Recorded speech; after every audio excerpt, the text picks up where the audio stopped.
Prince Harry and Meghan Markle are on edge. Harry and Meghan stepped out separately in New York, going their separate ways. Harry went one way, Meghan went the other way. I mean, it was not a huge surprise. Meghan Markle standing there preaching about children's safety online is like Harvey Weinstein advocating for women's rights. An insider from the Humanitarian Awards just leaked something no one saw coming. Meghan Markle and Prince Harry's private jet request was flatly denied. No discussion, no exceptions, just a single word, no. Again, I have to be careful what I say, but it's really quite sad. But what happened next inside their Manhattan suite left even their own team speechless. For the first time, the royal rebels were told they weren't special, and it didn't go over well. It was supposed to be Meghan's night of redemption, a carefully choreographed return to the spotlight. The suite at the Park Hyatt buzzed with stylists, PR agents, and photographers rehearsing smiles that didn't reach their eyes. Meghan stood by the mirror, adjusting her gown for the 5th time, whispering about camera angles and lighting, while Harry, pacing by the window, stared at the glittering skyline like it had betrayed him. The tension was thick, almost cinematic. One side of the room obsessed over optics, the other burning with anger. See her face. You get here, mate. But on stage, when they knew everyone was filming on their mobile phones and taking pictures, it got even worse. Then the call came. A quiet assistant handed Meghan the phone. Her expression changed instantly. The organizers had refused their private jet request. No explanation, no compromise. If you were in charge of the event, would you have given them the private jet or made the same call? Be honest. Drop your opinion below. Meghan froze, the practiced smile slipping away. Harry's jaw tightened, fists clenched. To him, it wasn't just logistics. It was humiliation. To her, it was unthinkable. After all, what's a duchess without her grand entrance? Inside that suite, the illusion cracked. The charity gala they'd planned to treat as their triumphant comeback suddenly turned into a quiet reminder. The world doesn't bow anymore. But that was only the beginning. The official story was simple. The Sussexes would attend the Humanitarian Awards to honor their global charitable contributions. The invitation alone was supposed to silence critics. Proof that Meghan and Harry were still relevant, still celebrated, still the couple the world once adored. Body language.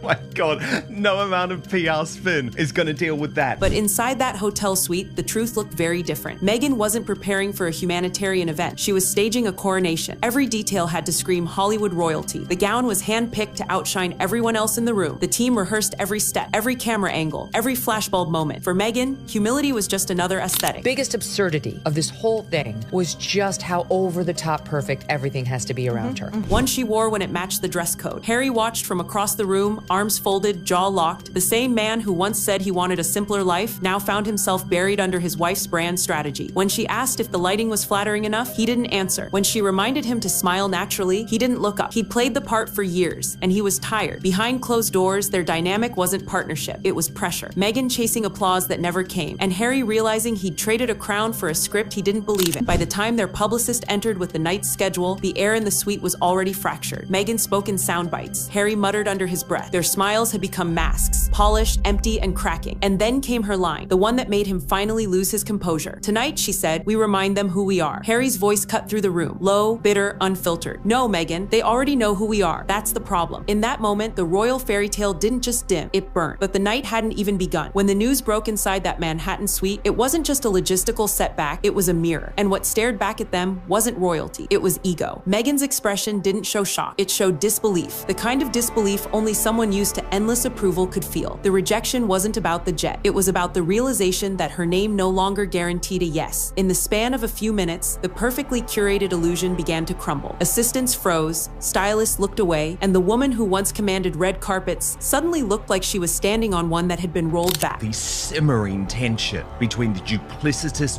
Duke and his facelift-enhanced wife. Here's the red carpet arrival. Harry's fury burned differently. It wasn't theatrical. It was silent, simmering. Every flashbulb, every speech, every orchestrated headline that had once felt like purpose now felt like parody. He had fled one palace only to build another. This time, one built on Meghan's vanity and his own guilt. For years, they'd preached compassion while flying private, demanded privacy while selling confessionals, preached freedom while chained to relevance. The private jet denial was more than a refusal. It was poetic justice. Outside their bubble, organizers saw what they couldn't. A pair who'd turned philanthropy into performance, sincerity into strategy. They weren't denied because they were unsafe. They were denied because because they'd become the contradiction the event wanted to avoid. In that hotel room, silence did what the tabloids never could. It exposed them. Two people addicted to attention, stripped of their script. No photographers, no red carpet, no curated sympathy. Just two ex-royals watching their myth collapse under its own weight. And while Meghan tried to rebuild the fantasy with another phone call, another demand, Harry finally understood what the world already knew. They weren't victims anymore. They were the spectacle. And this time, no palace or PR team could save them. Now, Meghan, the actress, of course, had to stick to the script. And so